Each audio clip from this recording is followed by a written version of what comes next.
Bonjour à tous et merci d'être avec nous pour cette autre édition de Droit de Réponse, votre débat, émission de débat et de décryptage des principaux sujets parus dans la presse en semaine. Attendu au mois de septembre dernier, le congrès du RDPC a finalement officiellement été renvoyé à une date ultérieure. Réuni jeudi dernier, le bureau politique du parti au pouvoir en a décidé ainsi. Conséquence logique, les membres ont également procédé à la prorogation de quelques mandats, dont celui du président national du parti au pouvoir. Pourquoi ? Quelques raisons ont été évoquées. Sont-elles suffisantes ou cachent-elles une stratégie en rapport avec les prochaines échéances électorales, comme le soutiennent certaines presses parues cette semaine? Le débat sera ouvert sur la question tout à l'heure. Vous l'avez remarqué, nous sommes un 6 novembre et il y a exactement 34 ans, Paul Biya, l'actuel chef de l'État du Cameroun, prenait le pouvoir sous l'ère du renouveau. Bien loin de faire un bilan de ces 34 ans de magistère. En quelques minutes, nous arrêterons tout de même dans cette édition sur quelques aspects du système mis en place par le président Paul Biya dans cette édition. Et bien sûr, dans la presse comme dans les mémoires, la catastrophe ferroviaire des ECA n'est pas toujours loin, elle est toujours présente. Nous marquerons donc un autre temps d'arrêt sur cette commission d'enquête gouvernementale qui est à pied d'œuvre depuis près de 2 semaines. Et donc, quelques indiscrétions sont révélées par la presse nationale et même internationale depuis quelques jours. Dans le viseur de notre débat ce dimanche également, et toujours à ce sujet, la plainte contre Camrail déposée par un collectif d'avocats et de juristes qui représente une trentaine de victimes de cette catastrophe. Pour le moment, Camrail, selon donc cette plainte, est poursuivi pour négligence et homicide involontaire. Voilà donc, mesdames et messieurs, les différents sujets qui sont à notre table ce dimanche. Mais vous le savez, on fait un tour de revue de presse pour voir et comprendre comment est-ce que la presse a traité des sujets retenus cette semaine. Et ce sera avec vous, Flavien Ndongo. Bon dimanche. Bonjour et joyeux anniversaire. Joyeux anniversaire au président de la République, vous voulez dire? C'est ce que je voulais justement vous souhaiter, puisque c'est le chef de l'État du Cameroun, qui a 34 ans au pouvoir, on le sait, c'est depuis 1982, et on se souvient que c'était un 6 novembre. Exactement, et le sujet fait justement partie de ce retenu pour ce dimanche. Alors on fait cette revue de presse, 3 sujets à l'ordre du jour. Bien entendu, bien avant l'anniversaire, on sait déjà que le président national du RDPC a réuni ses lieutenants cette semaine. C'était simplement pour leur annoncer qu'il n'y a pas, notamment un congrès, du moins pour ce qui a été dit au cours de cette rencontre. Il n'y aura pas de congrès, il y aura non plus renouvellement du bureau politique. La nouvelle expression qui a donc suivi la rencontre du Palais de l'Unité précise que le président national du RDPC force sa légitimité alors que son mandat est fort clos depuis septembre dernier. C'est le reporter du quotidien La Nouvelle Expression nous apprend que Paul Biya confisque le congrès du parti en sa qualité de candidat naturel. Et dans le même journal, Jacques Famien Ndongo dit que les prorogations, en tout cas, du mandat et bien sûr du Congrès, sont dues à l'absence des moyens financiers. Pour lui, la lutte contre Boko Haram a sucé une bonne partie du budget de l'État, dont certains analystes pensent que c'est avec l'argent du contribuable que le RDPC organise ses congrès. Pour cette même actualité, le journal Europe Plus explique que le non-respect, tout au moins, de la tenue donc de ces échéances politiques au sein du RDPC vient du fait que Paul Biya voudrait se présenter à nouveau à l'élection présidentielle de 2018 et surtout qu'il est le candidat naturel selon les militants de ce parti politique. Le journal Paul Crévision, qui ne rate pas l'ambiance politique du pays, révèle que Paul Biya est donc un champion, un vrai d'ailleurs, lui qui depuis le 6 novembre 1982 gère le pays avec des ministres qui sont aux affaires depuis 15 ans, voire plus. Le rédacteur de l'article souligne que plus de 15 ans au pouvoir, il est difficile d'innover et même au finish, on mange seulement et sans réfléchir. Et c'est du coup donc pas de développement. Voyez-vous, le journal cite entre autres Zachary Perever, Belebouba Maïgari, Laurent Esso, Amadou Ali, Jacques Famien Ndongo, etc. Comme quoi, Paul Biya prend les mêmes et recommence. Ce sont des visages bien connus de la nation qui ne changent pas, qui font juste le changement de fauteuil dans le journal. Dans cette mouvance, la Nouvelle Expression se souvient donc du 6 novembre et s'interroge, ou tout au moins s'intéresse au parcours du renouveau. Le quotidien du Carrefour Bonacama à Douala fait savoir que certains griots ont créé ce qu'ils appellent les rameaux d'or pour encourager le président de la République qui, selon eux, a bien conduit les affaires du pays en 34 ans de règne. D'ailleurs, le Messager, qui ne chante pas la même chanson, constate qu'en 34 ans, le renouveau a plombé la vie des Camerounais à travers son développement économique un peu œil l'architecture industrielle inachevée, les lois fondamentales inappliquées, l'inertie, la corruption. Le journal souligne que Paul Biya a vendu, entre guillemets, le marché camerounais. La dette, ou tout au moins l'endettement du Cameroun est donc abyssal. D'ailleurs, les 4 754 milliards de francs CFA de dette du Cameroun inquiètent bien sûr le Fonds monétaire international. Le FMI, le bilan que fait le Messager sur les 34 ans de Paul Biya dévoile ce qui n'a pas marché dans notre pays. Et malgré ce constat malheureux des 34 ans du règne de Paul Biya, qui célèbre donc son 34e anniversaire aujourd'hui, il le fait beaucoup plus avec ses camarades du parti. C'est ce qui est dit d'ailleurs dans le journal. Albertine, le second sujet de cette autre édition de Droit de réponse, qui peine d'ailleurs à disparaître de la presse et même de la mémoire des Camerounais, c'est bien entendu la catastrophe des ECA. Le Messager nous apprend qu'à la suite donc de la création de la commission d'enquête par le chef de l'État, Mbengo et bien sûr Nganou du Messi ont déjà été entendus par cette commission. C'est une affaire de copains, selon bien sûr le journal. Pour le Messager, les ministres des Transports et celui bien sûr des Travaux publics sont allés défendre les rapports déposés auprès du chef de l'État et même à la primature. Des rapports qui avaient déjà été établis depuis même avant la création de la commission par le chef de l'État. Le rédacteur de l'article se demande comment est-ce que ces ministres peuvent être juges et partis à la fois dans cette affaire. Le reporter, tout au moins l'un des reporters de ce tabloïd, répond à cette question en disant que la commission d'enquête est donc trop dépendante. Aujourd'hui, c'est une affaire des enfants d'un même père qui ne peuvent pas donc se trahir. C'est ce qui est d'ailleurs dit dans le journal également. Le Messager, Ouest Littoral, pense que Paul Biya a nommé les copains pour juger les suspects, car non seulement ils ont donné des mauvais chiffres lors de cet incident, et bien sûr le nombre qui donc devrait donc être connu par le grand public, le pouvoir en place a donné des chiffres inférieurs à ce qui est connu. Il sera donc difficile pour savoir si le rapport sera équilibré ou encore neutre de cette commission créée par le chef de l'État. Donc on ne devrait pas attendre grand-chose. Révèle qu'il y a donc des responsables qui doivent être aussi entendus par la forme, pour la forme notamment, et par la commission Yang. Le journal cite le ministre de la Santé publique sur la situation des formations sanitaires, celui des travaux publics sur la question des routes et celui des transports, comme on le sait. Donc pour repère, ils doivent se lever pour répondre du drame qui s'est déroulé donc à Ezeka. Dans cette ambiance, le prisonnier Marafa Amidou Yaya n'est pas resté muet. L'ex-secrétaire général à la présidence de la République a commis donc un pamphlet dans lequel il rappelle que Paul Biya et bien sûr toute son équipe ne peuvent plus apporter quelque chose de positif aux Camerounais.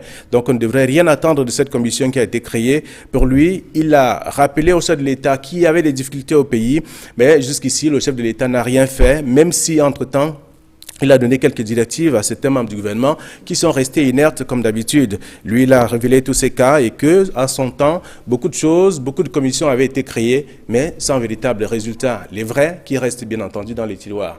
Voilà ce qui est contenu dans la presse. Bon dimanche. Merci Flavia Ndongo et bon dimanche à vous-même. Mesdames, Messieurs, nous allons donc sans plus tarder découvrir le panel qui nous accompagne pour cette édition de Droit de réponse. Nous avons avec nous ce dimanche Monsieur Edmond Kamga. Bonjour, bienvenue sur notre plateau. Bonjour Albertine. Notre consultant.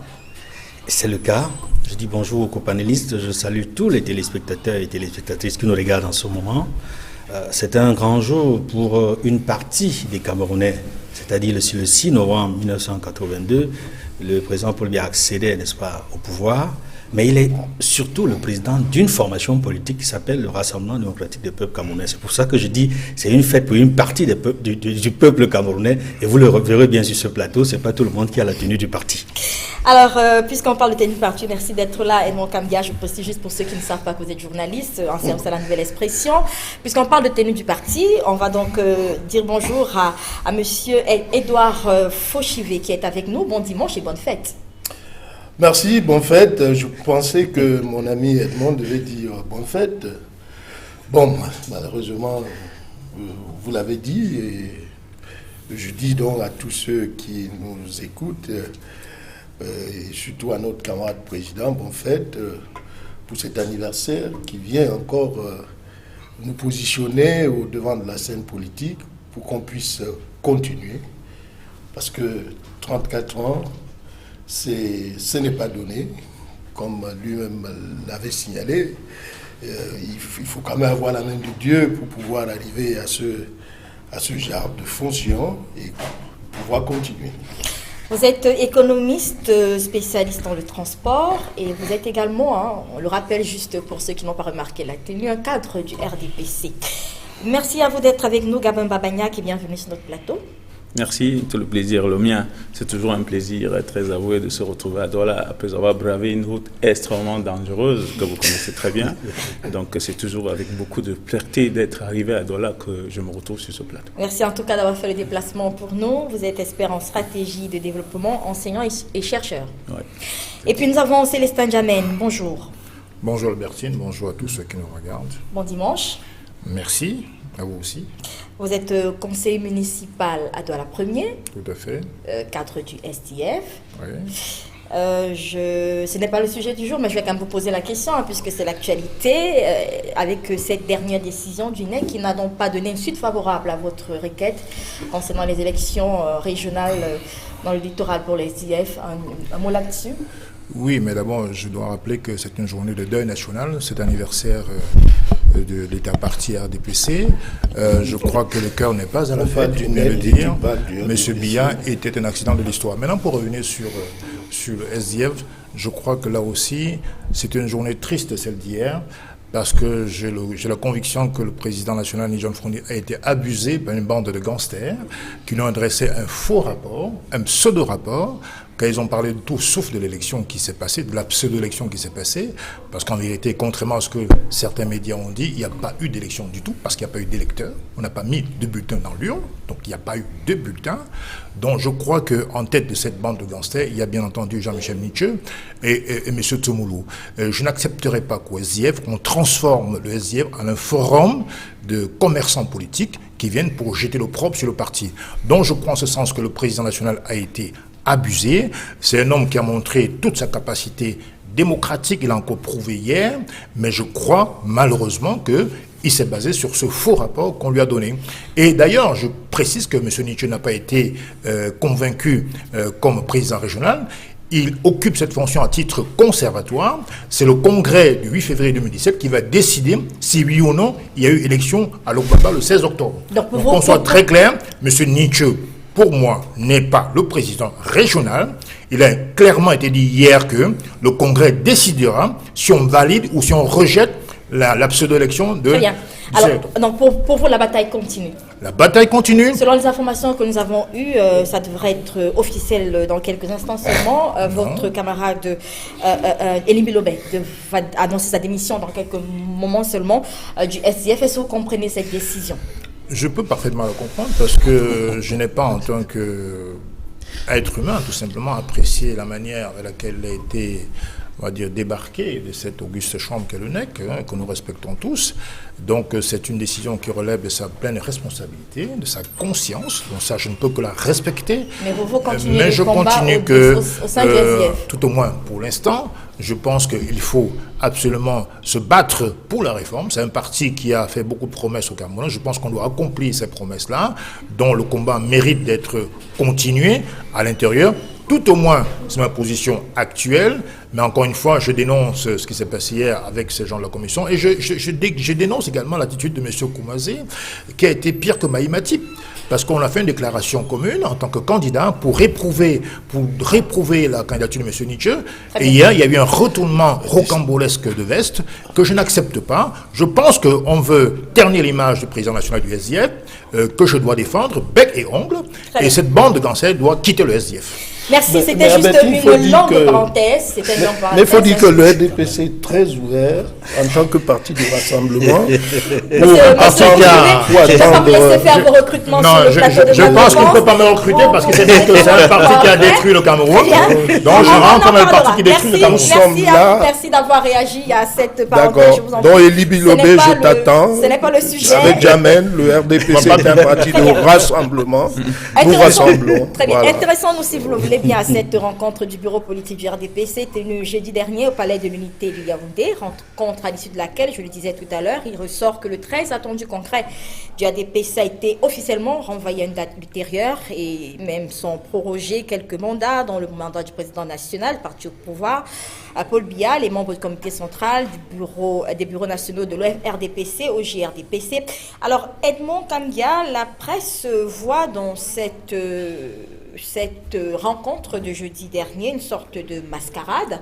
La presse estime qu'on ne s'attendait pas à grand-chose et que le président Paul Biya a un peu forcé sa légitimité.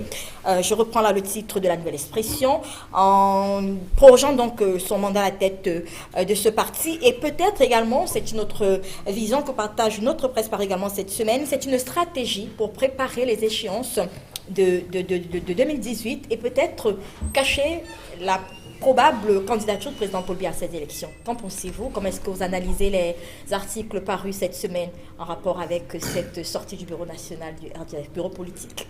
Effectivement, la rencontre du bureau politique du RDPC était très attendue. Vous savez, lorsque le chef de l'État s'est rendu, n'est-ce pas, à l'ONU, déjà à l'Assemblée générale, il y avait des questionnements, on se demandait s'il tiendrait le congrès en septembre ou pas.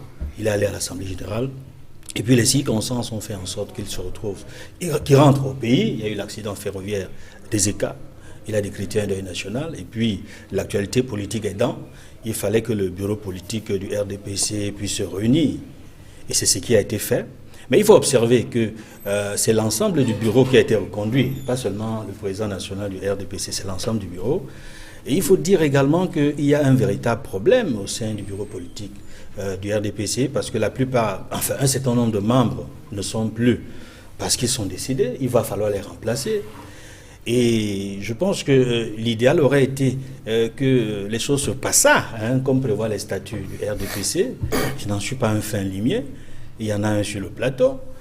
Je pense qu'il y a des cadres qui auraient permis, n'est-ce pas, de remplacer ces membres-là, et le Congrès était tout à fait indiqué.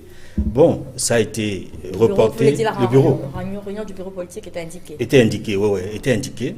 Pour prendre des mesures dans ce sens-là, ça n'a pas été fait. Peut-être c'est pour cela que la presse y voit une mascarade, une sorte de mascarade. Oui, parce qu'on attendait beaucoup de cette rencontre-là. On attendait par exemple qu'au sortir de cette rencontre, qu'on ait une clarification sur la date du congrès. Qu'au sortir de cette rencontre, qu'on sache peut-être qui sont les futurs candidats, qui sont les futurs membres, n'est-ce pas, du bureau politique. Ils remplaceraient ceux qui sont décédés. Et enfin, on serait également, on attendait une traçabilité, une lisibilité, n'est-ce pas, sur la volonté de Paul Biya de se reconduire à la tête de l'État ou pas. Mais il est clair qu'il est le candidat naturel du RDPC et qu'il sera candidat à l'élection présidentielle de 2018. Il n'y a pas de doute là-dessus. Edouard Fauchiva peut-être confirmer, peut-être qu'il est dans les secrets des dieux. En tout cas, dans la presse également, une autre polémique, une réunion d'un parti politique qui se tient au Palais de l'Unité, le palais présidentiel. C'est des institutions avec des membres du bureau politique qui sont à l'honneur et qui sont accueillis par la garde présidentielle. La presse y voit une confusion de rôles. Une courte vue. C'est une courte vue. Dernièrement, il me souvient que la même chose s'est posée en France avec le président Hollande, où dit qu'il utilisait... Vous comprenez, quand on est à cette fonction, on ne peut pas ne pas. Et puis je crois qu'aujourd'hui, nous sommes à un carrefour où ce genre d'observation, surtout pour la presse, ne devait pas se faire. Je crois que le problème central aujourd'hui, Edmond l'a dit, c'est que nous attendons un congrès. Le RDPC est un parti comme tous les autres. Je me réjouis du fait que, étant un navire en haute mer, avec tout ce qu'il y a comme vent, le RDPC a su résister. Et le RDPC résiste aujourd'hui. Vous voyez ceux qui sont arrivés après nous. Vous avez suivi déjà la débandade totale du SDF, avec des démissions. Et nulle part, le RDPC, la chambre de discussion, c'est le congrès. Et nous attendions ce congrès, nous les militants, parce que effectivement, c'est notre lieu, ce n'est pas autour des micros, des télévisions que nous discutons. Nous avons notre chambre pour discuter, nous attendions. Mais toujours est-il que le RDPC, dans le cadre de ses statuts, si le congrès ne peut pas être convoqué à temps, le bureau politique, et c'est ce qui a été fait l'autre jour, dans le bureau politique, cette réunion tient effectivement à sa valeur d'être et dont les décisions qui ont été prises pour nous, les militants de base, nous l'approuvons. Pour vous, c'est un menu problème de voir que le RDPC est allé tenir sa rencontre au Palais de l'Unité. Non, j'ai écarté. C'est pas un problème. J'ai déjà écarté ce problème. Ce n'est pas un problème. Ce n'est pas pour nous, ce n'est pas un problème. Nous pensons qu'aujourd'hui, étant le parti, disons, leader aujourd'hui, nous qui dirigeons, il y a quand même certains aspects qu'on pouvait, dont nous ne sommes pas à ce niveau. Par contre, ce qui est intéressant, vous l'avez dit, nous ne cachons pas. Vous avez dit que c'est comme si le président, comme si la presse avait dit que c'était un hold-up. Il n'y a pas de hold-up.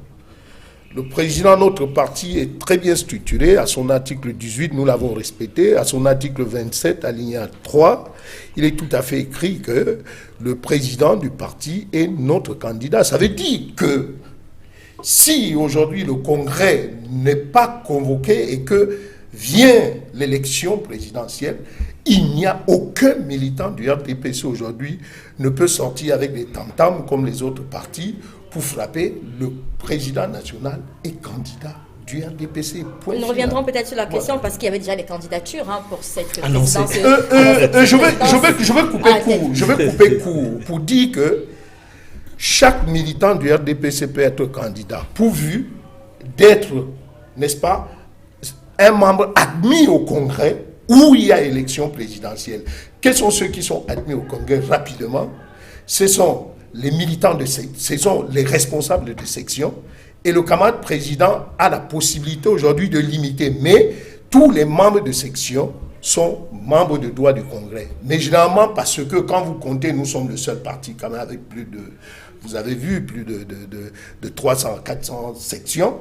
Et nous ne pouvons donc pas faire appel. Nous n'avons pas de salle aujourd'hui adaptée pour faire appel. C'est pour ça qu'on peut limiter à 3. Mais ceux-là donc qui veulent être candidats, s'ils sont membres de section, ça veut dire qu'ils peuvent avoir accès.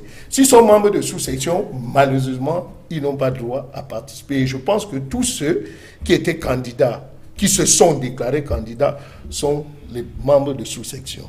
Célestin Djamène, je voudrais qu'on reste sur cette polémique que relève la presse, cette controverse même, au sujet donc du parti État, c'est le terme qui a été utilisé par au moins 2 journaux.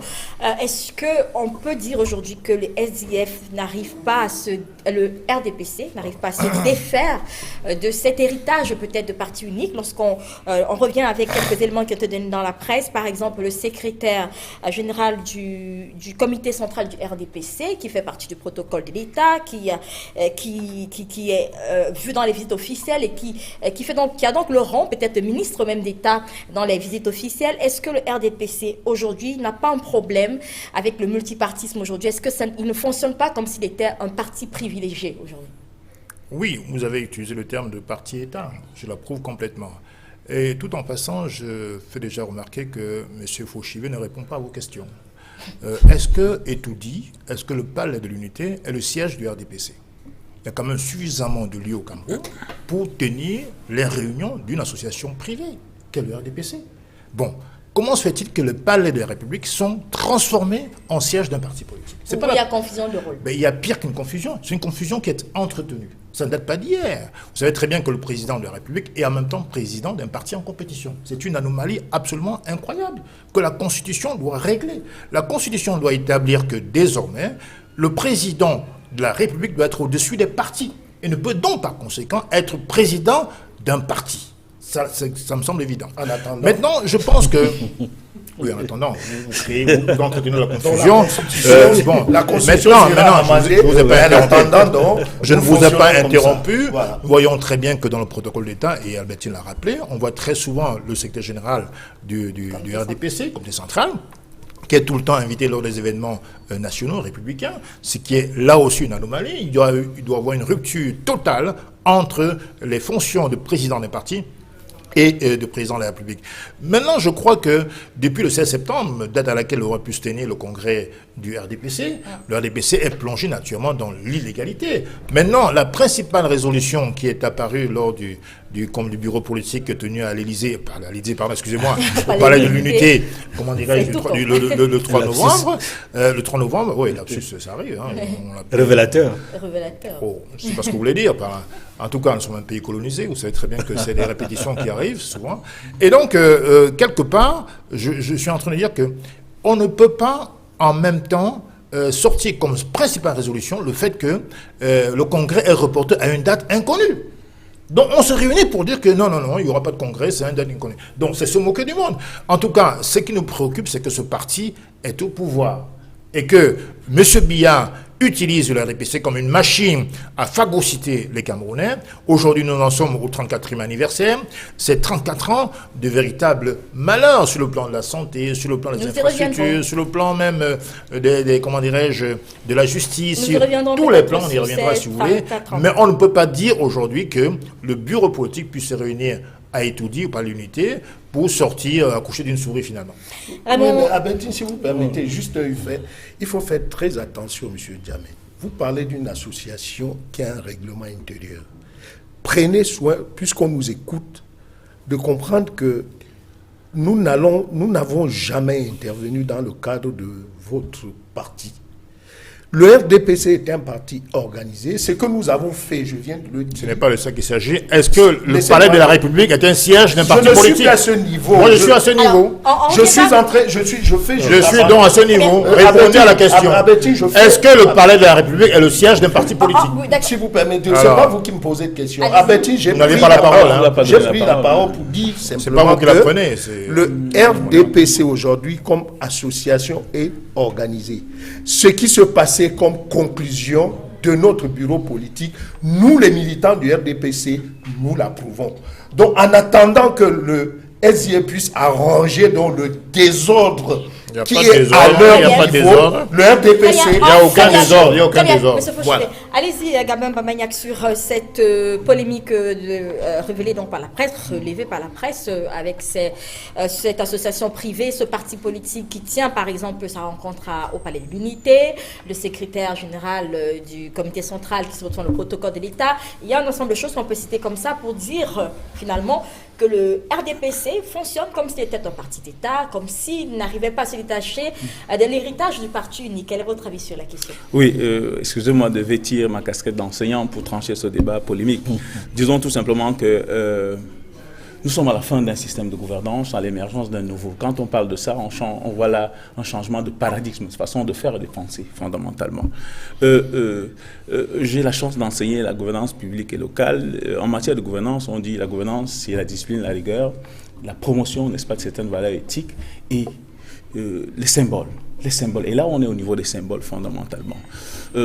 C'est très incongru et désobligeant de voir ce genre de situation, il faut le dire, sans râler, que le palais présidentiel est une institution véritablement et que un parti comme le RDPC, soit-il au pouvoir, n'a pas qualité et vocation d'organiser ce genre de meeting au niveau de la société. On est dans les symboles, voyez-vous. C'est-à-dire que c'est un peu à l'image de notre pays sur le plan constitutionnel. Nous parlons tous les jours de la Constitution, mais il n'y a pas de conseil constitutionnel. On a envie de dire qu'il n'y a pas de Constitution du tout. Donc la symbolique, c'est quelque chose de très important au niveau de la gouvernance. Ça, il faut que les gens les comprennent fondamentalement. Donc, moi, je pense qu'il faudrait qu'on se détache, n'est-ce pas, d'un ensemble des habitudes, des us et coutumes qui relèvent justement du néocolonialisme, donc par conséquent du parti unique, pour se cadrer, n'est-ce pas, à une démarche qui consiste à faire en sorte qu'évidemment, par rapport à ce que le président le dit, qu'on soit émergent fondamentalement. Donc je pense qu'il faudrait qu'on prenne l'habitude, n'est-ce pas, de faire des choses selon les règles de l'art. C'est-à-dire qu'aujourd'hui, ce qu'on voit pour moi, c'est ce qui doit être fait, pas ce qui est susceptible d'être fait ou alors ce qui est fait. Donc de mon point de vue, je crois que c'est une indélicatesse politique qu'il faut réparer fondamentalement. Et je crois que le RDPC aujourd'hui a vocation à se moderniser. Et la modernisation, justement, commence par les symboles. Edouard Fauchivé, revenons un peu à ces raisons qui ont été évoquées pour justifier ce report du congrès, de votre congrès. Alors, au sortir de cette rencontre, le secrétaire à la communication de votre parti a indiqué que le parti se portait très bien. Mais comment est-ce qu'un parti peut se porter très bien lorsqu'on évoque par exemple la lutte contre Boko Haram pour justifier qu'un congrès soit reporté, lorsqu'on évoque la crise économique pour justifier... Est-ce que le parti RDPC se porte vraiment bien aujourd'hui? Non, vous savez, quand on parle de parti aujourd'hui un parti qui se porte bien, c'est d'abord au niveau de son organisation. Je pense que si nous prenons 3 séquences de la vie de notre parti, nous allons voir que les 5, sinon les 7 premières années de la mise sur pied de notre parti, depuis Bamenda, nous nageons, le navire RDPC est déjà dans des eaux troubles au niveau international. Et vous avez vu, c'est là où nous entrons dans le cadre des ajustements. Et pour arriver donc à l'an 2000 avec ce problème de choc au niveau international de cours de matières premières, et à peine nous sortons, maintenant depuis 1990, nous sommes entrés donc dans ce phénomène de déséquilibre par rapport à tout ce qu'il y a comme désordre au niveau de l'Afrique à travers ces guerres. Pour nous, dans le RDPC, d'abord en tant qu'organisation, nous n'avons pas de problème à l'intérieur. C'est pour ça que j'ai dit que c'est une association.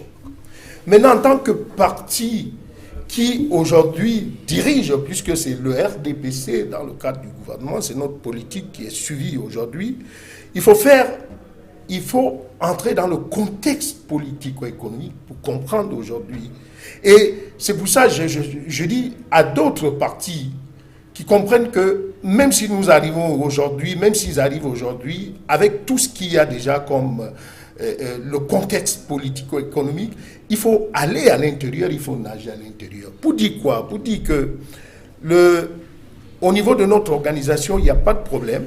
Le RDPC, nous venons dans le cadre de renouvellement des organes de base, nous venons de le faire sans qu'il y ait des problèmes que N'Djamena a de l'autre côté.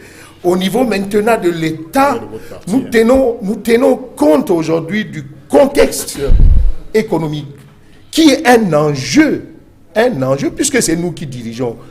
Alors, quel est le rapport entre ces problèmes et le fonctionnement de l'association privée?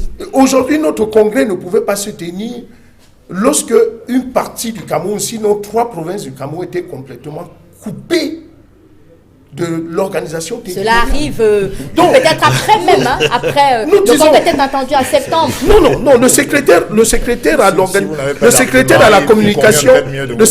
la communication est resté directement sur ce que nous vivons, c'est-à-dire quoi? C'est-à-dire le Boko Haram.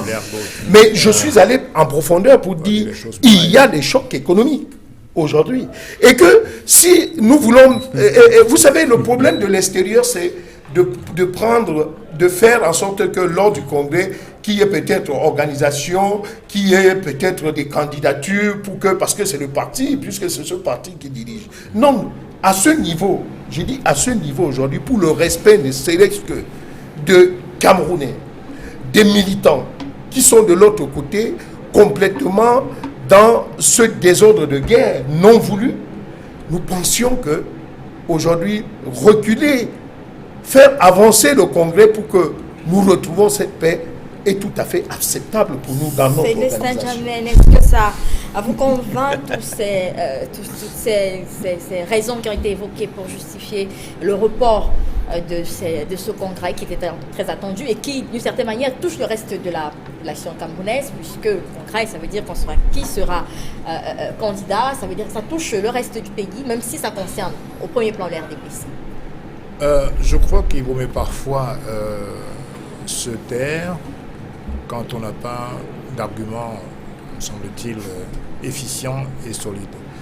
C'est parfois aussi signe de sagesse. Je crois que M. Fouchivet est en train d'ergoter. C'est une question simple qu'on lui a posée. D'abord, les affaires du RDPC, c'est des affaires du RDPC. En vérité, M. Biya est dans du biaïsme. Le RDPC, pour lui, n'est qu'une espèce d'implant pour essayer de consolider, ne pressez pas, d'un plan pour consolider, si vous voulez, un petit peu son pouvoir personnel au Cameroun. En vérité, c'est que aujourd'hui au Cameroun, le RDPC est devenu, si vous voulez, une espèce de machine qui assure à tous ceux qui adhèrent une certaine protection. Parce qu'en vérité, il n'y a pas d'idéologie au RDPC. Ça nous intéresse pourquoi? Parce que le président est investi, est président national du RDPC. Mais en vérité, c'est des affaires internes d'un parti politique qui ne peut pas intéresser a priori les Camerounais. Mais le fond du problème, c'est que on essaie de faire d'un problème qui devait rester propre à un parti, un ramdam médiatique qui ne touche pas les préoccupations basiques des Camerounais. Le Camerounais lambda aujourd'hui a besoin de retrouver un emploi. On a besoin d'avoir de bonnes routes. On a besoin d'avoir l'éclairage public dans les grandes cités.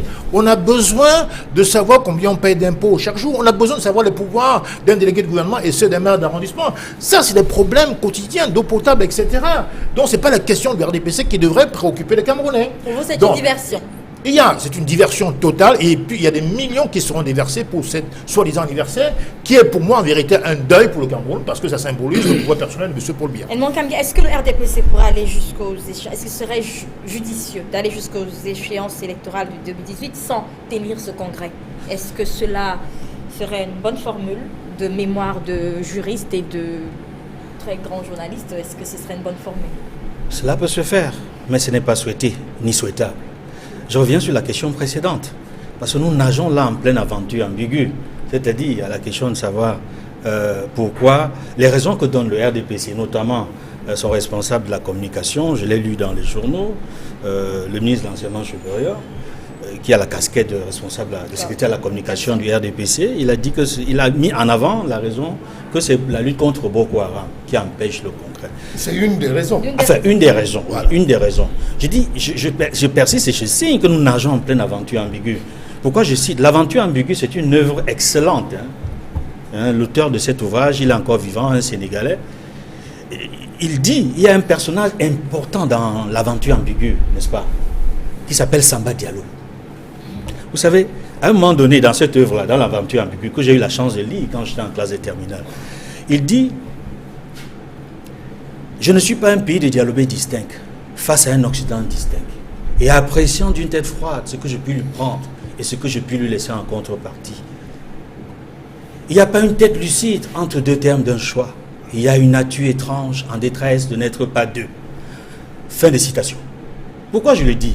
C'est parce que le président Paul Biya est à la fois président de la République et président national du RDPC. Il n'arrive pas à se départir de la casquette de président national du RDPC. Voilà donc qu'on invoque une cause républicaine nationale pour expliquer une question privée du RDPC. Parce que Boko Haram, la lutte contre Boko Haram, c'est une lutte que mène le Cameroun contre une nébuleuse. Ça ne concerne pas directement le RDPC. Ça concerne l'État du Cameroun. Donc, si Paul Biya avait eu l'intelligence de se séparer de sa casquette de président national du RDPC, je pense qu'on aurait invoqué des raisons plus intéressantes que celle de lier les deux. Ça, c'est une chose. Sur la question même que tu as posée, est-ce que le RDPC peut arriver à terme en 2018 sans faire de congrès? Je disais tantôt, oui, ça peut arriver. C'est déjà arrivé dans plusieurs partis politiques, dans plusieurs pays, y compris dans les démocraties, les grandes démocraties, que un parti, à la dernière minute, n'ait pas eu le temps de tenir son congrès, mais se réunit et choisit son candidat, qui est son champion. Ça peut arriver. Mais je dis, ce n'est pas souhaité ni souhaitable, parce que les conditions démocratiques du choix du candidat pour l'élection présidentielle ne sont pas réunies. C'est ça. Est-ce que les militants du RDPC se sont plaints? Oui,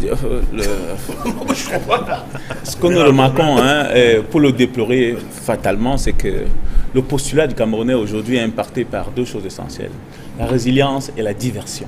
Voyez-vous, on passe le temps à épiloguer sur des histoires d'un parti politique. Nous sommes à la veille des échéances électorales où on doit promouvoir les politiques publiques, etc. Mais on est congru à thématisé sur un parti politique. À celui qui dicte aujourd'hui la vision. Non, vous l'avez dit, c'est-à-dire que les problèmes, M. Djamel l'a dit, le Cameroun, 80% des Camerounais sont assujettis au problème de subsistance. Voyez-vous. Donc, fatalement, on n'a pas besoin d'épiloguer sur ce genre de choses. On a d'autres préoccupations fondamentales. Il faut parler de décentralisation, il faut parler de développement, il faut parler de gouvernance. Parce qu'en fait, les problèmes de ce parti ne devraient pas... Et vous, les journalistes, vous instrumentalisez cette diversion parce que, voyez-vous, on vient de passer 15 minutes à parler d'un parti politique. On n'en a pas besoin. Parlons du... C'est l'anniversaire de ce parti. C'est l'anniversaire de son président. Parlons donc de son chef ou alors de l'anniversaire du parti. Du renouveau, soit dit. On surfe sur l'anniversaire. Et puisque vous voulez qu'on parle donc de ce parti, quand on parle cet anniversaire, je vous offre ce que vous voulez. On parle donc de ces 34 ans de magistère du président Paul Biya, puisque c'est lié. Alors, Edmond Kamga, je vais aller avec vous. 34 ans, y a-t-il quand même des bons points 34 ans après? Je le disais tout à l'heure à l'entame, on ne peut pas refaire tout le bilan de 34 ans en quelques minutes, mais est-ce que le renouveau peut se prévaloir quand même de quelques bons points après 34 ans? Oui et non. Commençons par dire oui, parce que lorsqu'il accède au pouvoir le 6 novembre 1982, à 10 heures, vous savez, ça a été très bien programmé par son illustre prédécesseur. C'est comme cela que Paul Biya appelait Aïdjo, mon illustre prédécesseur.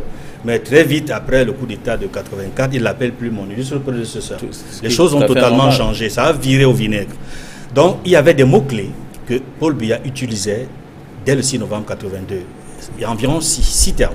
Rigueur, moralisation, libéralisation, démocratisation, justice sociale et intégration nationale. S'il fallait faire un bilan, moi je pense qu'il faudrait faire le point par point. Rigueur et moralisation, où est-ce qu'on en est? Je pense que Paul Biya se rattrape trop tard avec l'opération Épervier, qui malheureusement est à tête chercheuse. Il lutte contre l'assainissement, il lutte contre la corruption, oui, mais ça arrive un peu tard. Si dès 10 ans après, si en 92, Paul Biya avait écouté un ministre de la République qui n'est plus en fonction, mais qui travaille aujourd'hui à la CONAC, Garga Amanadji. Il était ministre de la fonction publique et du contrôle de l'État. Il a été prêt à lancer l'opération Grosse Baleine. Qu'est-ce qui s'est passé? Paul Biya a répondu en sectionnant son ministère en deux.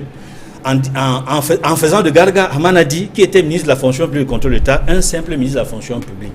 Il lui a enlevé le contrôle de l'État et en lui enlevant ainsi la possibilité de lutter contre les grosses baleines. Et Garga Amanadji a démissionné de ses fonctions. C'est plus tard qu'il se retrouve à la CONAC parce qu'on lui retrouve des compétences. Je vais aller rapidement. Ça, c'était sur la rigueur et la moralisation. J'ai dit, c'est sur le tard que Paul Biya se souvient qu'il avait dit rigueur et moralisation. Parce que la presse, à un moment donné, a même donné des preuves dans les journaux pour dire il y a de la gabégie, il y a des détournements. Paul Biya avait répondu, où sont les preuves? C'est trop tard la réaction. Bon, la libéralisation, elle a son côté positif sur le plan politique et sur le plan économique. Mais malheureusement, au niveau de la privatisation, je pense qu'il y a beaucoup de choses qui ne plaisent pas. Le bilan est un peu trop négatif sur le plan de la privatisation, sur le plan de manière globale. Sur le plan politique, oui, il y a eu, sur le plan de la démocratisation, on a vu comment en 1990, le 19 décembre 1990, il y a un socle de lois, les lois de la liberté, qui ont permis au Cameroun vraiment de s'engager dans la modernité. Mais je dois dire ici que ce n'est pas à mettre à l'actif de Paul Biya tout seul. C'est la société civile, c'est l'opposition, il y a une pression populaire, c'est un mouvement irréversible qui a fait en sorte qu'on ait des lois importantes en 1990. Oui, pour chuter, et je vais le dire parce que c'est des choses qui fâchent. Toutes les lois de 90 qui ont libéralisé, qui ont apporté un souffle nouveau, qui ont fait en sorte qu'on respecte les droits de l'homme et les libertés, sont bafoués par 2 textes importants. La loi de décembre 2014 sur la lutte contre les actes terroristes et le code pénal. Très bien. Alors, Célestin Djamène, j'aimerais quand même qu'on s'arrête sur un autre aspect de ces 34 ans. Il y a ce discours que j'ai lu, je n'ai pas eu l'occasion de l'entendre très bien, c'était le dernier discours du président Amadou Aïdjo lorsqu'il démissionnait donc. Il dit dans ce discours qu'il laisse un pays qui a consolidé les relations d'amitié et de coopération. Alors, est-ce que sur ce plan-là, on peut dire aujourd'hui que 34 ans après, on a consolidé cela? Est-ce que le Cameroun garde quand même sa place de leader dans la sous-région? Est-ce que la coopération avec les autres pays est au beau fixe? Est-ce que sur ce plan-là, on peut dire que c'est un bon point pour les 34 ans de Paul Biya? Non, on ne peut pas le dire parce qu'en vérité, naturellement, le Cameroun est par nature le leader naturel, vu sa démographie et ses ressources naturelles de l'Afrique centrale, tout au moins. On aurait également pu perdre cette place. Dans les faits, on l'a perdu, il faut bien le dire. Aujourd'hui, je dirais même que le Congo et le Gabon sont passés, même progressivement le Tchad, sont en passe de dominer le Cameroun au niveau leadership économique dans la sous-région. Ceci parce qu'en vérité, au Cameroun, en 1982, quand Aïdjo passe le pouvoir, je dis passé parce qu'en vérité c'est une transmission de pouvoir, un dauphin en quelque sorte, le président Aïdjo dit que les finances sont saines. Et monsieur Biya, le 6 novembre, reprend pour dire que les caisses sont pleines, l'économie est prospère, etc. Mais aujourd'hui, on voit bien que on est devenu de pays intermédiaires que nous étions, de pays déjà émergents à l'époque, en 74-75, on est devenu pays PPTE, pays pauvres très endettés. Jamais on avait connu des émeutes de la faim au Cameroun, on avait l'autosuffisance alimentaire. On a connu en 2008 les émeutes de la faim, en tout cas 10 émeutes de la faim. On n'avait jamais connu un taux d'endettement public aussi important. À l'orée 2021, on aura atteint 41%. 41%. Sachez, écoutez, 41%, je parle du leadership au niveau de la sous-région, 41% du PIB va correspondre à l'endettement public du Cameroun.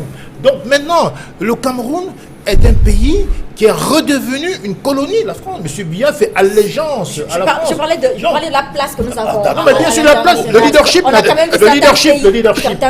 C'est un leader politique, certains présidents venus au Cameroun chercher à se ressourcer, chercher le soutien du Cameroun pour des candidatures. C'est quand même un pays qui compte quand même aujourd'hui encore sur le plan international. Le Cameroun ne compte plus. On est parmi les derniers. On occupe les dernières places dans les rangs mondiaux. Et sur quoi vous basez? Mais sur le plan, sur les chiffres de Doing Business, sur beaucoup de chiffres de grandes ONG internationales.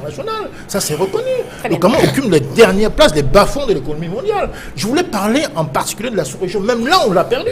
C'est ça qui est important. Avant de voir loin sur le plan mondial, regardons d'abord sur le plan de la sous-région. Mais là aussi, on a perdu le leadership économique naturel que nous avions. Et c'est très dommage. Gabin Babagnac, votre question sur votre vision de ces 34 ans. Je dis, on ne peut pas, c'est très global de dire 34 ans, mais peut-être les points sur lesquels on peut dire que les bons points, est-ce qu'il y en a? Encore, excusez-moi, je vous imposais encore un recul pédagogique. Alors, pour faire un bilan d'un chef de l'État, il faut déjà installer ses objectifs opérationnels. Oui. Alors, le chef de l'État, c'est l'installation de la vision, c'est l'ascension. Elle peut être positive comme négative. C'est au gouvernement que relève la conception, la mise en œuvre, le suivi et l'évaluation des projets. Ça, c'est le principe. Donc, du coup, aujourd'hui, on se pose des questions parce qu'en parlant de vision, je crois qu'elle est là. Je pense que le chef de l'État aurait pu avoir un prix Nobel, n'est-ce pas, avec son livre pour le développement communautaire. Je vous assure, il aurait pu l'avoir. Ça veut dire que, peu importe, mais c'est lui qui l'a publié. Donc, c'est-à-dire que, vraiment un prix Nobel. Donc, tout le monde est d'accord pour dire que ce document est de référence. La vision est là. Maintenant, la vision est installée. De l'autre côté, on aurait pu dire, bon voilà, l'ascension. L'ascension est encore là, de mon point de vue, parce que une trentaine de remaniements ministériels en 34 de pouvoir, ça veut dire que l'ascension, elle est là, elle est positive, elle est négative. Maintenant, on se pose une question. On réalise bien que le dysfonctionnement de l'appareil de l'État, c'est au niveau du cœur du gouvernement. À partir de ce moment-là, on a envie de dire, au regard des critères objectifs d'appréciation, que le chef d'État est victime d'un coup d'État intelligent. C'est-à-dire qu'on voit bien que la machine, l'appareil, l'instrument de la gouvernance a un maille à partir, a un problème fondamentalement. Et quand on voit la motivation qu'on met à la disposition de ce genre, et si je vais mon regard, l'article 2, on comprend bien qu'il y a un problème. Il y a des gens dans ce gouvernement qui ont des arguments cachés. À partir du moment où, aujourd'hui, la preuve est faite que ce monsieur est victime d'un coup d'État intelligent. Maintenant, pour revenir à des choses très pratiques, il faut dire une chose simple, n'est-ce pas? Mon expérience que j'ai de la gouvernance, c'est que fondamentalement, ce pays est, je ne vais pas dire ingouvernable, mais a des difficultés de gouvernance. Pourquoi? Parce que, voyez-vous, il y a des M. Diamène avec, il y a des co-founders. Oui, M. Diamène avec est l'instrumentateur de cette vision qui veut que, cet adage qui veut que le poisson commence à pourrir par la tête. Moi, je dis que c'est extrêmement faux. Moi, je suis un Bantou, un homme de la forêt. Le contexte ici au Cameroun, c'est que le gibier pourrit par le ventre. Je vous assure qu'aujourd'hui, c'est le ventre qui pose des problèmes. Je ne vous conseille pas d'avoir mal au ventre, vous allez voir, vous allez avoir trop de problèmes. Et c'est à ce niveau que se trouve l'histoire. Et de mon point de vue, je pense qu'il est important d'apporter une approche pédagogique sur, comme je parlais tout à l'heure, des changements de paradigme. Il s'agit de la classe moyenne. Et juste pour dire une chose simple. Un ministre de la République, je peux vous dire qu'il n'a pas une marge de manœuvre de gouverner. Parce que ces pas conseillers ne se reconnaissent pas en lui, c'est pas lui qui les nomme. À partir de cet instant-là, on peut comprendre donc des désobligeants, des dysfonctionnements à ce niveau-là fondamentalement. Donc, on a dit beaucoup de il est important, n'est-ce pas, de critiquer, certes, mais de comprendre une chose, c'est que quelle qu'en soit l'alternance qu'il y aura au Cameroun, tant qu'on n'a pas donc travaillé sur le ventre, n'est-ce pas, du Cameroun, se poserait un problème parce que c'est cette classe moyenne, ce ventre-là qui conçoit le projet. Qu'est-ce que vous y mettez? La classe moyenne de la société. Très bien. C'est pas elle qui dirige, c'est elle qui travaille. Elle subit. On est en possession dans une gouvernance. Celle qui conçoit le projet. Non, la vision est là. Je vous ai dit que la vision est là. C'est l'implémentation de la vision qui pose le problème. Subit. Elle subit. Question très simple. J'imagine que vous serez d'accord. Paul Biya, c'est toujours l'homme de la situation RDPC, 34 ans après.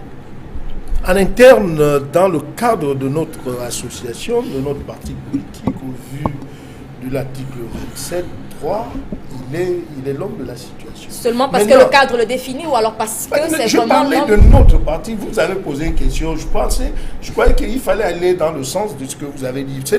Nous ne sommes plus ici par rapport à ce qu'il a dit, nous ne sommes plus ici en termes de l'homme. On est plutôt, quand il a parlé du ventre, il fallait enchaîner pour faire comprendre qu'on ne fait pas la politique pour soi, on fait la politique parce qu'on a besoin que de l'autre côté, c'est un produit qu'on met sur un marché.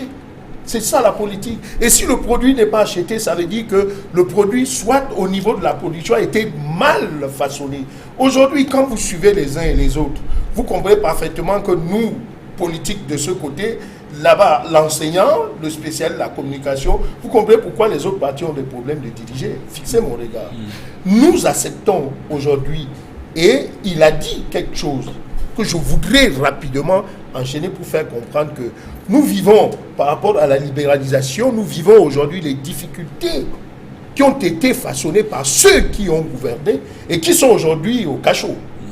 Toutes les concessions aujourd'hui, demandez ceux qui étaient à la tête de l'État pour les concessions que nous vivions et que nous allons en parler tout à l'heure. Demandez ceux qui ont tracé en prenant la politique, la vision du chef de l'État, ont fait en sorte que on ne commence pas par frapper et qu'on arrive à frapper maintenant. Sauf que ce système est mis en place par le RDPC. Nous acceptons, c'est pour ça que nous disons aujourd'hui... C'est une construction. Je suis d'accord. Et c'est pour ça qu'on dit, ce n'est plus un thème d'homme. Dans le cadre du parti, nous ne discutons pas à l'intérieur de notre parti par rapport à qui est notre chef de parti. Nous avons dépassé ça. Tant que l'article 27 n'est pas supprimé, le militant que je suis, je sais que s'il y a élection demain, le vrai militant, pas le genre de jamais qui discute encore pour être national. C'est le genre de militant comme moi, je sais que le camarade Biya a encore la vision pour notre parti. Maintenant, si maintenant nous le poussons pour demander maintenant aux Camerounais de l'accompagner et que les Camerounais ne veulent pas l'accompagner dans le cadre d'une élection, auquel cas nous avons donc raté. Il faut donc revenir à l'intérieur. Il a parlé de changement de paradigme, tant à l'intérieur des partis politiques qu'au niveau de la vision et de la conception de ce que nous mettons comme produit sur le marché. Nous reviendrons à vous, Edouard Fauch. Je vais juste pour terminer vraiment Bagnac, puisqu'après vous allez prendre la route pour Yaoundé. Alors comment est-ce qu'il faut, est-ce qu'on peut réussir à changer un système sans changer les hommes? Est-ce que c'est possible de revoir les paradigmes sans revoir les hommes qui ont cette vision, qui donnent ces paradigmes, comme vous les appelez? Pour changer un système, il faut renouveler la classe politique et administrative. Ça, c'est un impératif. Il faut promouvoir et installer la décentralisation, madame. Voyez-vous, c'est extrêmement important. Je ne voudrais pas sortir sans donner une image, parce que tout à l'heure, on a commencé par le palais de l'unité. Imaginez un meeting politique dans une chefferie ou alors dans une sous-préfecture, vous allez voir à quoi ça va ressembler. Donc, je dis, il faut renouveler la classe politique et administrative et installer la décentralisation. Parce qu'aujourd'hui, on parle de bilan du chef de l'État. Mais en fait, il y a un regard qui est porté sur lui qui n'est pas le sien. Le chef de l'État est là pour s'assouvir des problèmes d'existence d'une population, mais pas de subsistance. Les problèmes d'eau et d'électricité, c'est la collectivité territoriale décentralisée. On le dit si bien. Donc, moi, je pense que il faut installer la décentralisation au cœur, n'est-ce pas, du développement du Cameroun. Et je le dis pour le déployer, les militants du parti de M. Fauchivé font tout pour que la décentralisation... font tout pour que la décentralisation soit installée. Parce que au nom de la discipline du parti, au nom, n'est-ce pas, de cette coalition incestueuse, les collectivités territoriales dirigées par le RDPC, malheureusement et fatalement, montrent bien fait la démonstration de ce qu'ils ne sont pas partis pour l'implémentation d'une décentralisation complète. Et je pense que c'est assez dépréciatif parce que c'est la voie idoine, n'est-ce pas, du développement. Il y a des problèmes, il y a un segment d'activité. La comptable, c'est des Anglais qui le disent, chacun doit avoir une responsabilité. Les collectivités territoriales ont vocation à assouvir les problèmes des subsistances des populations, de manière à ce que l'État central, donc couronné par le chef d'État, s'occupe, n'est-ce pas, des problèmes d'existence, des politiques publiques. Merci à vous, Gabin Bayak, d'être venu sur notre plateau. Bon retour à Yaoundé, le temps de remplacer avec notre panéliste. Alors, Edmond Kambia, est-ce que vous êtes aussi dans cette façon de voir assez pédagogique de Gabin Bayak, comme quoi le problème aujourd'hui, c'est pas les hommes, le problème, c'est pas qui gère le pays, c'est le système, c'est le changement de paradigme. Est-ce que vous voyez vous aussi des choses comme ça? Vous êtes plutôt pour ceux qui pensent que le moment est venu aujourd'hui pour une certaine classe, un certain système, de laisser d'autres personnes prendre les choses en main et implémenter leur vision? Oui, je pense que la question n'est pas une question d'homme, c'est une question de système. Et puis au-delà, en plus du renouvellement des élites, parce qu'il y a des jeunes aujourd'hui, vous savez, plus de 60% des jeunes au Cameroun ont moins de 25 ans, 35 ans. Ils aspirent à jouer un rôle important dans les affaires publiques. Malheureusement, ils n'ont pas cette chance. C'est une catégorie seulement de jeunes, notamment les fils des pontes de régime, qui ont la possibilité de renouveler l'élite actuellement au pouvoir. Et ça pose un problème de justice sociale. Donc le problème est institutionnel. C'est-à-dire qu'il faut renforcer les institutions. Je suis d'accord avec Barack Obama lorsqu'il dit ce qui compte, ce ne sont pas les hommes forts, ce sont les institutions fortes. Le minimum au Cameroun, c'est quoi? C'est qu'on mette en place les institutions prévues par la Constitution. À ce jour, il n'y a pas le Conseil constitutionnel, il n'y a pas la Haute Cour de justice qui est prévue par la Constitution. Les conseils régionaux n'existent pas, ni leur président. Donc il y a des structures comme ça, sur le plan national, comme sur le plan local ou régional, dont la mise en place aurait pu permettre de booster le développement du Cameroun. Et permettre, n'est-ce pas, permettre un certain dynamisme qui se verrait au niveau non seulement de la société civile, mais également des partis politiques, et cela permettrait au Cameroun d'augurer des lendemains meilleurs. Oui, mais Edmond, lorsque vous avez dit ça, ça sort par rapport à ce que le professeur disait du concept de parti. Oui. Parce qu'aujourd'hui, l'État central, aujourd'hui, est restant comme poumon. Derrière, il y a aujourd'hui les communes, les partis décentralisés gérés par d'autres partis politiques. C'est pour ça que je dis, nous, au Cameroun, nous avons ce problème, ce malheur. C'est que tout ce qui est mauvais, comme tout à l'heure on disait, d'après la politique de Jamais, c'est la tête. Et aujourd'hui, un Bantou nous a dit, ça commence par pourrir par le vent. Et je dis ça parce que si nous tous aujourd'hui, nous comprenons le principe de la décentralisation comme valeur de développement, ce n'est pas le parti politique, ce n'est pas le RDPC. Parce qu'au niveau de la partie de base, c'est la chefferie, ce sont des associations qui vivent dans ce problème de développement. Mais le problème aujourd'hui... Il y a des pesanteurs. Le problème aujourd'hui, c'est que... 80% des mairies, quand même. J'ai compris. Le problème aujourd'hui, c'est que aucun parti politique ne parle de décentralisation. Dans tout ce qui développe aujourd'hui, leur problème, c'est tout dit. Très bien. Alors, nous disons bonjour à Maître Célestin Kemgoum qui nous a rejoint. Bienvenue sur notre plateau, Maître. Bonjour, madame. Avocat au barreau du Cameroun, vous êtes également spécialiste des questions du transport. Alors, votre vision de ces 34 ans de magistère du président Paul Biya, 34 ans de renouveau, qu'est-ce que vous en pensez? Je pense que le véritable constat a été fait par l'homme du 6 novembre 1982, je veux dire le chef de l'État en personne. À plusieurs reprises, il a constaté l'inertie de son gouvernement. À plusieurs reprises, il a eu à soulever les questions de goulot d'étranglement dans la gestion, l'absence de coordination entre ces différents ministères.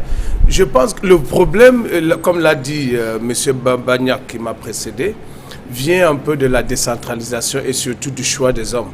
Parce que la structure ne vit que par des hommes. La centralisation nous a causé beaucoup de tort. Et le coup d'État du 6 avril, la tentative de coup d'État du 6 avril a plongé le Cameroun dans la situation dans laquelle nous nous trouvons. Le gouvernement, le système étant centralisé, le chef de l'État, à cause des frayeurs provoquées par le coup d'État avorté, a donné sa confiance à des personnes qui ne le méritaient pas. Et comme un État se construit de manière pyramidale, c'est-à-dire au sommet, vous avez le chef, il nomme autour de lui 2-3 personnes en qui il a une entière confiance. S'ils sont corrompus, c'est terminé. Tout le bas sera corrompu. Donc vous êtes d'avis avec... Parce que ça ira crescendo au fur et à mesure qu'on descend l'échelle. Le corrompu qui est à côté ou à droite ou à gauche ou au milieu ne pourra choisir que des corrompus. Et ces corrompus choisiront des corrompus. Et du coup, vous aurez la base qui est foutue. Je peux vous donner un exemple, par exemple, sur la justice. Beaucoup de magistrats aux échelles inférieures sont des gens qui ont un zèle pour servir leur pays, pour rendre la justice. Mais lorsque au sommet de cette pyramide, vous aviez, je pense, ça c'est des questions de passé, on ne fait plus mystère de ce que, à la Cour suprême, à l'époque du président du Panamolé, il y avait un secrétariat particulier où tout se jouait.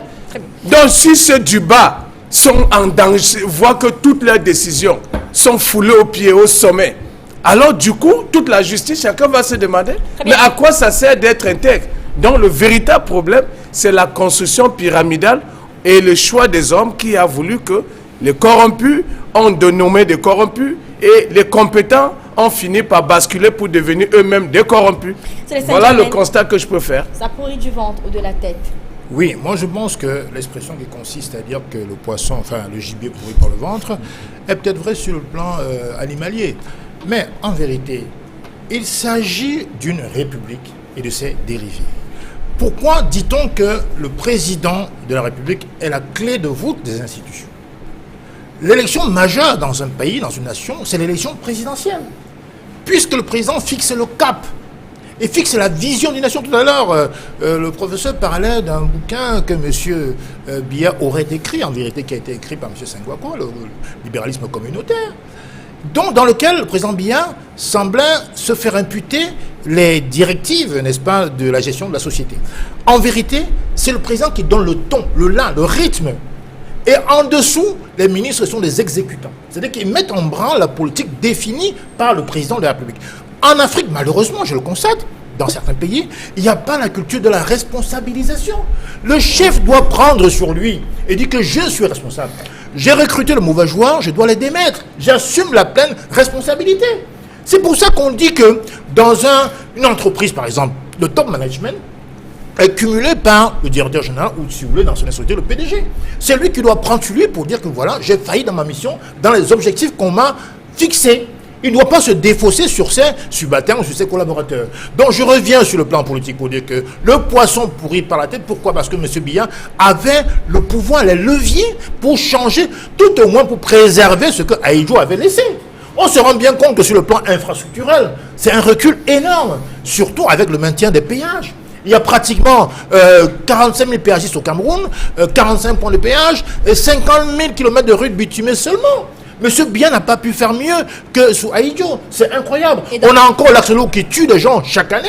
Et le bilan est inextensible. Et donc, vous parlez de la situation. Ce n'est plus. Mais non, il y a longtemps que M. Biya aurait dû être accusé. Déjà parce qu'en 1982, M. John Fondé gagne l'élection présidentielle. Pas un tour de magie. M. Biya, grâce à M. Dipanamolé, se fait autoproclamer président de la République. Donc, on ne parlerait plus de M. Biya comme un vestige du passé aujourd'hui. Aujourd'hui, il est là. Il continue à plomber le Cameroun. Et nous, j'en appelle aux Camerounais de se dresser parce que la souveraineté appartient réellement au peuple. D'autres nations l'ont démontré. Il faut aujourd'hui que les Camerounais prennent la pleine conscience que c'est leur pays, c'est notre terre à nous. Ce n'est pas seulement la terre de M. Biya. Et ça nous appartient. Oui, on va sortir par vous, Edouard Fauchivet, sur la question. Il y a quand même un certain nombre d'éléments ces derniers temps qui porte à croire qu'il y a un problème quand même avec ces 34 ans. Dans la presse, cette semaine, on estime que c'est, en fait, des politiques qui se sont exprimés, qui ont été rencontrés par les journalistes, estiment qu'il s'agit là du résultat de la malgouvernance, de 34 années de malgouvernance, avec justement toute cette catastrophe, cette ferroviaire des écarts, ces routes qui se coupent en deux, ces accidents mortels parce qu'il n'y a pas de route. On a parlé de ces routes qui ne sont pas bitumées. C'est un ensemble de choses ces derniers temps qui portent quand même à réflexion, à se dire il y a quelque chose qui ne va pas et peut-être qu'on est en train de vivre peut-être le résultat de quelque chose qui n'aurait pas marché depuis. Qu'en pensez-vous? On sortira par là pour ce sujet, ça passe très vite de temps. Nous revenons encore sur ce problème de tête de poisson qui finit par la tête. Vous voyez que, aujourd'hui, si nous avons suivi le spécialiste de gouvernance tout à l'heure, stratégie de gouvernance, il était clair. C'est-à-dire que le président de la République ne peut pas être un médecin. Et qui démissionne alors? C'est tout. S'il est incapable, qu'il démissionne. Vous permettez. On sait rendre son tablier quand on n'arrive pas. On rend son tablier. Comme ça, un homme digne et responsable fait. S'il vous plaît. C'est simple. Donc, allez-y. Le président, c'est lui qui a dit qu'il donne le là, il donne le temps. Quand il a donné que les hommes ne sont pas à la hauteur, il faut donc prendre des décisions. Je suis tout à fait d'accord dans ce genre. Ça veut dire que le changement de paradigme de tout à l'heure qu'on disait, c'est macro, c'est au niveau des hommes. Mais maintenant, les partis politiques, si les partis politiques sont voués à diriger, ça veut dire qu'aujourd'hui, le SDF, l'UNDP, l'UDC, l'UPC, le RDPC, il faut que chaque parti s'apprête aujourd'hui à se dire si demain, nous n'avons pas apporté le résultat de cette gouvernance auprès de la population qui en a besoin, il y aura changement. Mais le problème... Les hommes, pour l'essentiel, ce sont des... Que fait celui qui dirige, qui a le pouvoir? Ce n'est pas les partis politiques. Vous permettez, s'il vous plaît. Que fait celui qui dirige? Je vous en prie. Mais monsieur les hommes, pour l'essentiel, aujourd'hui, ce sont les hommes du RDPC qui... Oui, mais nous disons... Qui implémentent cette vision sur le terrain. Mais c'est pour ça que nous disons à haute voix que si c'est à l'intérieur de notre parti, j'ai dit sur un autre plateau, qu'il faut aujourd'hui une autre vision. Le secrétariat politique du RDPC se doit de créer aujourd'hui un contact avec le gouvernement parce que quand ils ont mal travaillé, nous sur le terrain en tant que politique, nous portons le choc de ceux qui doivent normalement... Ça veut dire qu'aujourd'hui, nous ne pensons pas seulement qu'il faut que le parti politique prenne ses responsabilités et le RDPC est en train de prendre ses responsabilités. C'est qu'on n'a pas le temps. Je suis sûr qu'à partir de la semaine prochaine, vous allez voir quand vous allez développer dans les tabloïds que les discussions qu'il y a eu l'autre jour au bureau politique, quand on va vous mettre ça à l'extérieur, vous allez vous rendre compte que ce n'était pas facile. Très bien. Parce que les membres du bureau politique ont carrément dit au président national, il faut qu'on voit au-delà de ce qu'on est en train de voir aujourd'hui. Très bien. Donc ça veut dire que les responsabilités, au moins nous avons l'avantage de dire, on a mal fait, on peut corriger pour que les Camerounais vivent. Merci, ça passe très rapidement. Nous allons parler de cette catastrophe des ECA avec les derniers développements donc à ce sujet. Je propose que nous commencions par cette plainte déposée par un collectif d'avocats qui s'est donc constitué pour obtenir réparation. C'est un collectif d'avocats recense aujourd'hui une trentaine de victimes qui ont accepté de rejoindre le mouvement. Maître Kengoum, quelles sont les chances de cette procédure, une telle procédure? Le collectif, d'après la plainte, poursuit Camrail pour négligence et puis homicide involontaire, entre autres. Quelles sont les chances de cette réussite, de la réussite d'une telle procédure? Il faut l'analyser sous deux angles. D'abord, à deux niveaux. Au niveau de la forme, c'est une action qui est recevable. C'est une action qui est recevable et déjà rappelez-vous que le procureur général, près la cour d'appel du centre à Yaoundé, avait ouvert une enquête judiciaire pour établir les responsabilités. Ça, donc pour la forme, les victimes, il va de soi, sont des parties civiles et peuvent donc se constituer et greffer même d'ailleurs leur action sur celle du ministère public. Mais seulement il va se poser un problème et je ne fais que le répéter, c'est le problème des preuves. Parce que c'est au moment où les faits sont commis qu'il faut rassembler les preuves. Alors les mécanismes mis en place n'ont pas permis de rassembler les preuves parce que certaines sections de l'État n'ont pas joué leur rôle. Je commence par la direction de la protection civile. Il existe une structure au sein de l'administration territoriale qui doit mettre en place des mécanismes d'alerte et de réaction lorsqu'il y a une catastrophe, que ce soit en temps de paix ou en temps de guerre. Nous avons constaté malheureusement que rien n'a été fait. Alors il va se poser un problème de preuve déjà, il va se poser un problème d'identification des victimes. Qui est véritablement victime? N'importe qui pourrait venir aujourd'hui et dire qu'il était victime de cette catastrophe. On aurait dû recenser les gens au fur et à mesure en installant des registres pour que des personnes puissent noter leur nom ou donner leur nom. Et même dans les hôpitaux où on les a évacués. Et tout cela devrait se faire dans les 24 heures. Ça n'a pas été fait. Donc sur le plan de la forme, leur action sera recevable. Maintenant, au fond, est-ce que leur action va prospérer? Ça sera très difficile. Cam Rai devrait quand même, d'après ce qui s'est passé, réparer. Non, Cam Rai va réparer. Cam Rai va réparer. Il va de soi que Cam Rai va réparer. Même quand on poursuit Cam Rai de négligence, ça va au-delà même de la négligence. Le contrat de transport, le transporteur est astreint à une obligation de résultat. Aussi. Il est astreint à une obligation de résultat. Ça veut dire qu'il vous prend d'un point et doit vous amener sain et sauf à votre destination. Alors si ça n'a pas été fait, il y a violation même déjà du contrat en soi, sur le plan civil. Maintenant, sur le plan pénal, on ne peut pas parler de négligence. C'est une faute. On parle de négligence quand il s'agit d'une question de maladresse, d'inattention, mais là, il s'agit d'une faute.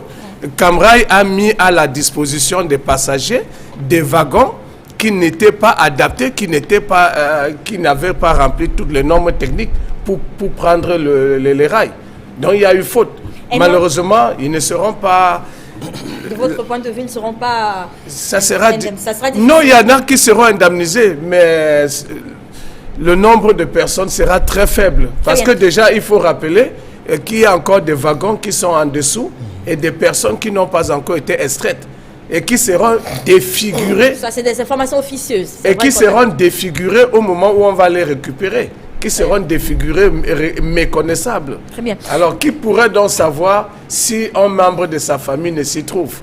Alors, Edmond Kamga, on apprend également de quelques indiscrétions qui émanent de cette commission d'enquête que la thèse d'une défaillance du système de freinage se dégage de plus en plus dans cet accident. On apprend également que Cam Rai aurait reconnu, d'après les informations qui nous parviennent, qu'ils ont eux-mêmes suggéré, par exemple, au ministre des Transports d'ajouter des wagons, la thèse, dans ce fameux train de 152 du 21 octobre. Est-ce que c'est une bonne formule d'être aujourd'hui en train d'entreprendre des procédures comme celle-là au moment où la commission d'enquête aussi gouvernementale est en œuvre? Ça ne va pas disperser un peu les énergies, disperser un peu les informations? Que pensez-vous de cette haute procédure qui est mise sur pied? D'abord, avant de répondre à cette question, je voudrais achever le dernier sujet. J'avais quelque chose à dire pour clôturer. Rapidement, je vous en prie, le temps. Non, ça va être rapide. C'est que face à un journaliste qui s'appelait Yves Mourouzi, qui lui posait la question de savoir à Paul Biya, c'est qu'il aimerait que la postérité retienne de lui. Il avait dit, il souhaite que l'on se souvienne de lui comme celui qui a apporté la démocratie et la prospérité au Cameroun. Donc ces deux éléments. Est-ce qu'il y a la démocratie au Cameroun? Non. Est-ce qu'il y a la prospérité au Cameroun? Non.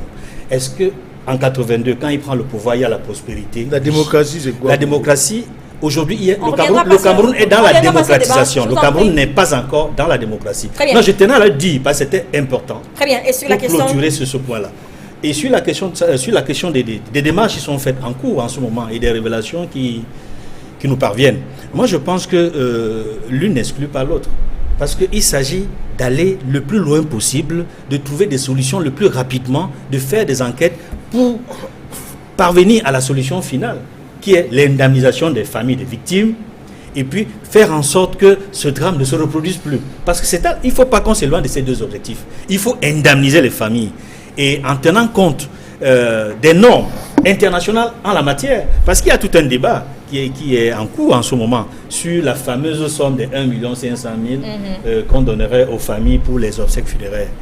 Je suis de ceux qui pensent que cette somme est insuffisante, mais qu'il faut que ces familles prennent cet argent comme une avance par rapport au montant qui leur reviendra en tenant compte des normes internationales en la matière.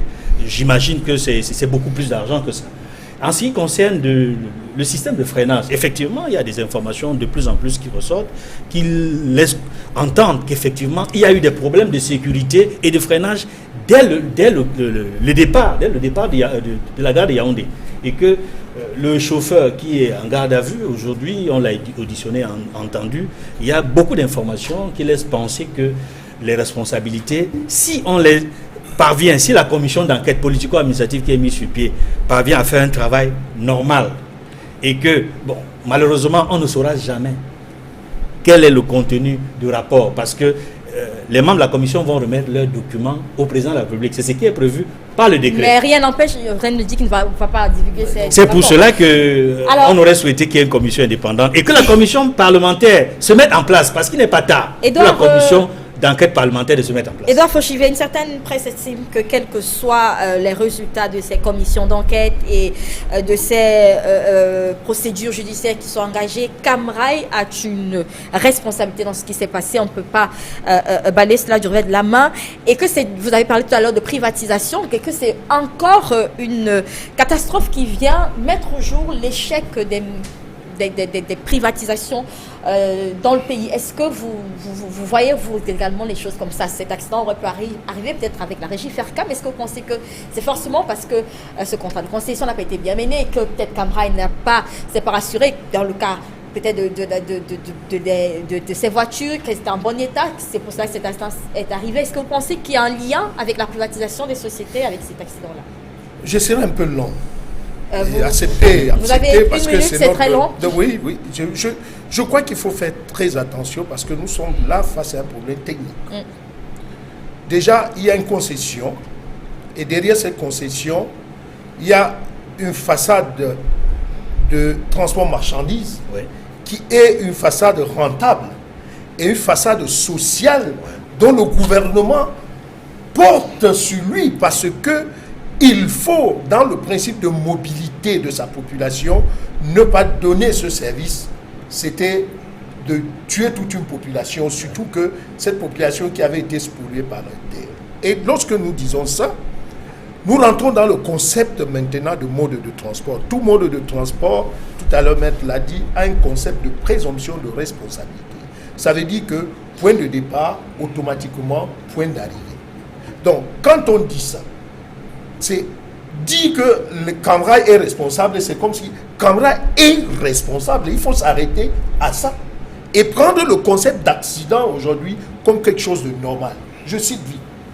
Quand vous êtes dans un avion et qu'on dit qu'un avion a échoué, est tombé, ça veut dire que ça c'est un dysfonctionnement lié au transport aérien. Quand vous êtes dans un navire et qu'on dit un navire a chaviré, ça veut dire que c'est un dysfonctionnement lié au transport maritime. Le véhicule ne peut pas chavirer. Le véhicule fait l'accident comme nous avons vu l'autre jour à Boumyébek. Donc, derrière donc ces dysfonctionnements qui peuvent survenir, il faut seulement que ceux qui ont la gestion de ces modes de transport puissent jouer le rôle de sécurisation. Et pour sécuriser, c'est quoi? C'est une assurance. Il y a assurance marchandises, assurance de personnes transportées. Quand ça suppose que ce bavardage est inutile. Le principe de mode de transport, tout est réglé. Quand vous prenez un mode de transport, vous prenez l'aspect juridique, vous prenez l'aspect de technique de mode de transport et on vous montre comment le mode de transport doit normalement en termes de responsabilité, qui est responsable quand il y a ceci, tout est là. La responsabilité de l'État, c'est parce que c'est lui le concédant. La responsabilité du chauffeur, c'est lui qui est l'exploitant. Dès que nous avons donc dit ça, qu'on arrête et que la commission qui doit travailler maintenant arrive à un résultat. Ce résultat, c'est quoi? C'est nombre de morts. D'abord, le maître l'a dit, pour nous les Bantous, nous devons pleurer nos morts. Qu'on ne cache pas le nombre de morts. Si 50 Camerounais sont morts, qu'on dise qu'il y a 50 Camerounais morts. S'ils sont 200, qu'on dise 200. Parce qu'à l'intérieur, comme m'a dit maître, il y a ceux qu'on ne trouvera pas. Et donc, il faudrait qu'on puisse mettre un monument pour mettre au moins leur nom, pour que les familles puissent savoir que là, ils avaient perdu quelqu'un. Et donc, la partie d'indemnisation, si on reste dans le concept du droit de transport ferroviaire, il y a des modalités pour pouvoir indemniser. Mais maintenant, il faut aller au-delà, parce que c'est là où la faute maintenant doit être établie. Et derrière cette faute, maintenant, on peut indemniser. Mais maintenant, il faut faire attention parce qu'il y a une couverture dans cette concession. C'est la partie sociale qu'a joué le Cameroun. Mais maintenant, nous avons une certitude au moins que le gouvernement met à la disposition de la société d'exploitation 3 milliards chaque année pour son apport à la logistique ferroviaire. Maintenant, ça veut dire on porte la responsabilité du gouvernement pour donner à la société ferroviaire. Dès qu'on dit ça, que le travail commence, nous avons seulement, nous avons dit que nous déplorons le fait que aucun responsable, quand on dit responsable, c'est responsable d'exploitation, puisse venir dire au moins qu'il y a eu accident et nous prenons acte. Quand on prend acte, ça veut dire que la société de chemin de fer a une couverture d'assurance. Et à partir de là, les familles sont au moins calmes pour savoir que demain, on pourra revenir, pas que les avocats puissent se constituer comme ça, ouvrir la porte pour que les gens arrivent. Il y a également un autre volet dans cette commission d'enquête, Célestin Djamène, faire que cela n'arrive plus. Et on se plaint par exemple de l'état de ce réseau, ce chemin de fer, depuis, c'est pour ça que j'insistais sur cette question de privatisation. Est-ce que ça a été bien négocié? On n'a pas encore peut-être tous les termes de cette concession qui devrait se charger par exemple de la maintenance du chemin de fer. Toutes ces questions, ce sont des questions qui devraient être revues aujourd'hui avec cette commission d'enquête, vous pensez? Oui, on peut dire qu'il y a 3 grands problèmes suite à cette catastrophe des ECA. D'abord, le problème technique, le problème de concession, on verra un peu tout à l'heure, et le problème de responsabilité. Arrêtons-nous un instant sur le cas de la concession. Je pense qu'il y a un véritable problème qui est posé, c'est la question du processus d'attribution de la concession au Cameroun. Comment se fait-il qu'un Camerounais, je pense par exemple à Jacques Desmarais, qui dirigeait une grande société, Citrafait, qui se débrouillait très bien, et même qui assurait très bien le maintien des rails. On a évincé un Camerounais qui a fait de grandes études à la fois au Cameroun et en Allemagne, qui a fait cette preuve au Cameroun, on l'a évincé au profit d'un ami, d'un négrier qui s'appelle Vincent Bolloré. Ça, c'est insupportable. Et aujourd'hui, l'État du Cameroun doit assumer toute la responsabilité. Et c'est la raison pour... Non, je viens. Non, tout à l'heure, je te corrigerai du tout. dit quelque chose, non. Non, attends. Tout à l'heure, tu as parlé de responsabilité. La responsabilité est double. Sur le plan des indemnisations, évidemment, le responsable plein et entier, c'est Camrail, puisque c'est une société privatisée.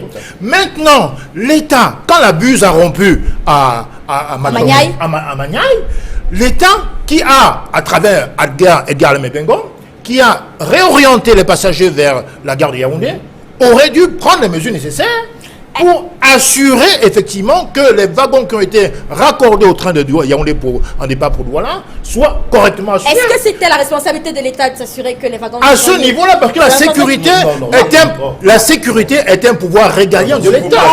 La sécurité, à partir du moment où la buse a rompu, l'État aurait pu prendre la disposition.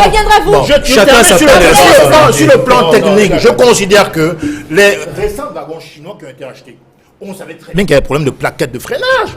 Pourquoi a-t-on raccordé ces wagons-là qui ont tué des gens au wagon du centre du parterre? Alors, on reviendra rapidement avec Maître Kengoum. Vous voulez réagir sur la question. Déjà, est-ce que dans une telle procédure, si la responsabilité de Camrail est démontrée, est-ce qu'on peut, par exemple, rompre des contrats de concession facilement? Ce type de contrat? Un contrat, c'est la rencontre de plusieurs volontés. Et vous pouvez à un moment donné décider de ne pas le faire. Vous voyez, il y aura beaucoup de cafouillage dans ce débat. Il y aura beaucoup de cafouillage. Je suis très content de la décision du chef de l'État d'avoir mis sur pied cette commission d'enquête. Qu'elle soit indépendante ou qu'elle soit composée comme elle est, mais l'idée d'avoir mis sur pied rapidement cette commission est une décision à saluer. Surtout parce qu'il a été recommandé à cette commission de mener des enquêtes approfondies. Ces enquêtes-là devraient permettre au chef de l'État de voir dans quelles conditions la concession a été donnée. Est-ce que vous savez que la redevance annuelle, c'est-à-dire ce que Camrail doit payer à l'État, est de 2 milliards de francs. Et sur les... C'est-à-dire de 2 milliards. Est-ce que vous savez que l'État, dans le cadre des services ferroviaires conventionnés concernant les voyageurs, l'État doit reverser 3 milliards. C'est ce que j'ai dit. Donc 20 milliards moins 3, nous sommes à 17 milliards. 17 milliards. Pour terminer... Allez-y, Maître Kengoum. Rapidement, je vous en prie. Non, je voulais donc dire simplement, comme vous êtes pris par la contrainte du temps, qu'il faut aller au départ voir comment ces contrats ont été faits. Très bien. Parce que la mafia qui est en dessous est à l'origine de tout ce que nous vivons aujourd'hui. D'abord, pour terminer, je vous en prie, madame. Oui, allez-y. Si vous me coupez alors que vous me l'avez donné, c'est la deuxième prise de parole. Allez-y, rapidement, non, le temps. Vous voyez très bien qu'on fait le grand signe. Vous ne pouvez pas appeler l'expert en transport et m'accorder de même temps qu'un homme politique comme M. N'Djamène. Ce n'est pas la même chose. Là, je parle en tant qu'expert. Allez-y. Donc, je suis en train de vous dire que le contrat tel qu'il a été conçu est totalement désavantageux par rapport à l'État. Et il est même prévu que les travaux de maintenance des infrastructures ferroviaires, c'est le concessionnaire qui doit le faire. Mais est-ce que vous savez que toutes les dettes du concessionnaire, c'est-à-dire Camrail, c'est l'État qui garantit le remboursement? Est-ce que vous savez que le renouvellement de tous les wagons incombe à l'État?